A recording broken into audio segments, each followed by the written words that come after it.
Good evening, everyone. This is CTV News for Thursday, August 28th. I'm Rochelle Metzger. And I'm Byron Scott.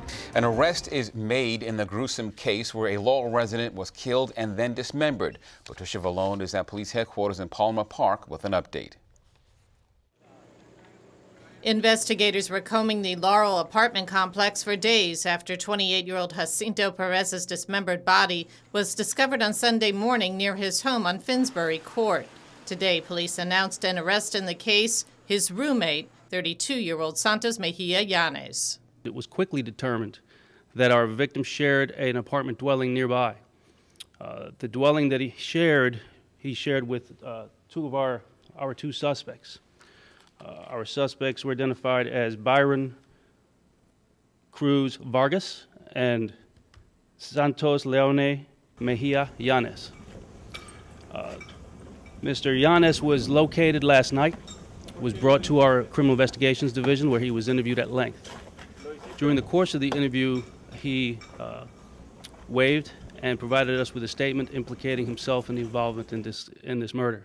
Police say they believe Mejia Yanes got into a physical altercation with Perez over money before killing him and then dismembering his body among 4 trash bags in various dumpsters. A second suspect, Byron Cruz Vargas, is still on the loose and may have fled the area. Now, police say they do not suspect that gang activity played a part in this gruesome killing. From Palmer Park, I'm Patricia Vallone for CTV News. And police say there was no missing persons report filed for Perez and that the victim only recently arrived in the area. Congress may be on recess, but that didn't stop CASA activists from demanding action on the nation's immigration policy. Ray Baker is in the district with that story. President Obama is between what many are calling a rock and a hard place, as his supporters are asking for him to do more regarding immigration policy, yet House Republicans are willing to shut down the government again if he goes any further with executive actions. The president is being forced to take action by the House Republicans. What should the president do? First of all, the president should stop tearing apart our families, should stop tearing apart parents from their children, and deporting people who have connections, roots in this country, and who have never done anything but contribute to our economy. It's a brand new generation of immigrants, the children of immigrants who were brought here at a very young age, who had no say in their status. I personally am an undocumented immigrant. I was affected by the deferred action legislation that was passed in 2012. I have a BS in finance. I have a master's degree. Had it not been for that in 2012, I would not be working in this country. That's why I say it's a new wave movement. It's a new generation. And we have a lot of positive things to bring to this country, and we want the opportunity to do it. The union model is about the family. It's not just about wages and working conditions. It's about bringing families closer together. And when you earn a middle-class way of life through the union movement, and the family is growing as a result of that, everybody wins. You know, we're out here to provide solidarity, to get out the militant newspaper, to let people know that there at least is a paper that champions the struggle of immigrants and workers, people all over the world. The White House says they are unfazed by threats from House Republicans and will take action on immigration policy. Whether or not that action goes far enough to satisfy protesters here remains to be seen. In Washington, D.C., I'm Ray Baker for CTV News. More than 200 people were reportedly arrested during today's demonstration. And the Purple Line is one step closer to reality.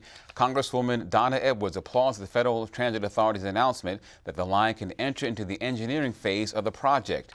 A portion of the 16-mile Purple Line will go through the former railroad right-of-way in Chevy Chase. And as we told you yesterday, the 2 small shrimp-like creatures who live in a nearby creek could bring the rail line to a halt.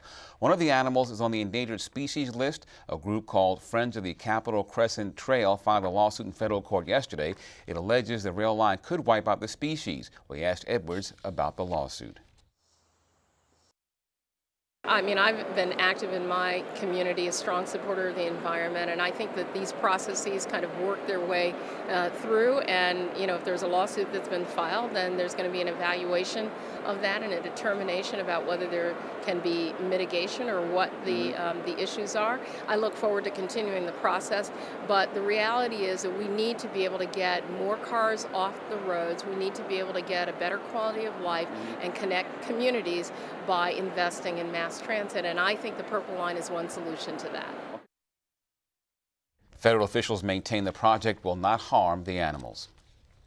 Local businesses, government agencies, and nonprofits are looking to hire residents in Prince George's. Congresswoman Donna Edwards brought over 70 employers and recruiters for her 2014 job fair. The Prince George's Sports and Learning Complex hosted companies like Comcast and government agencies such as the Postal Service and Department of Labor. Participants stood ready with resumes in hand to land their next job or internship position.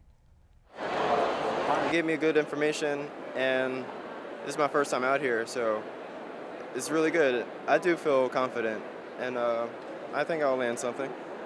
I definitely want more opportunity for growth in my next job. So even if I start from the bottom and work my way up, that's what I'm aiming for this time around.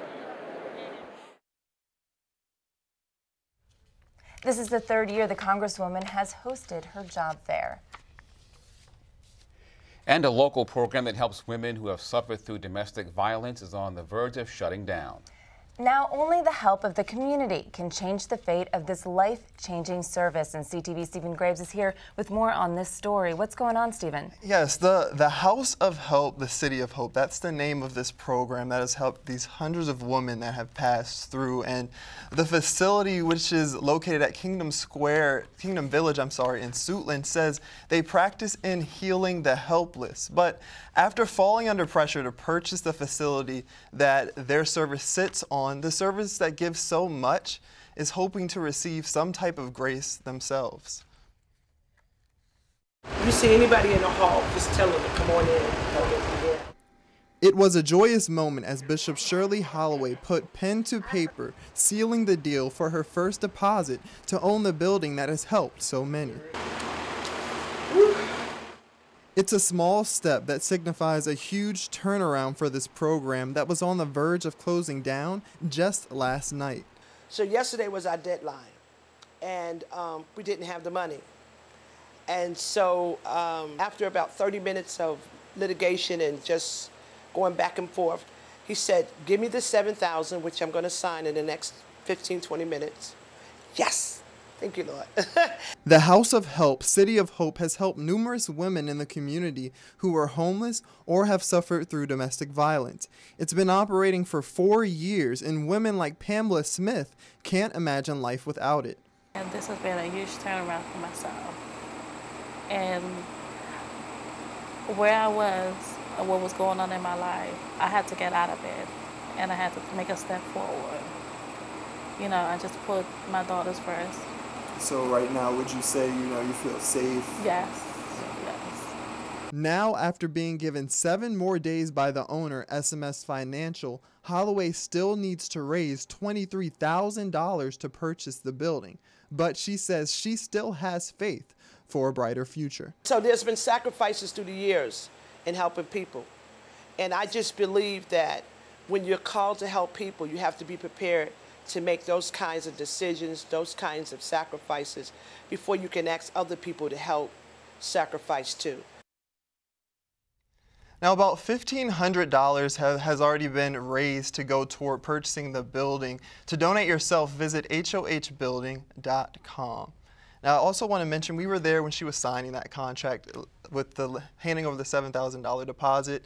I just want to make clear there was no type of animosity between the two parties. They just really hope for a better outcome, that this program can continue in this building in the future. It's really no animosity at all. All right, well, we wish them much luck, and obviously they're helping a lot of people, so they will continue to do so with the help of the community. Thanks, Stephen. Yes. All right, well, you're watching CTV News. I'm Rochelle Metzger. I'm Byron Scott.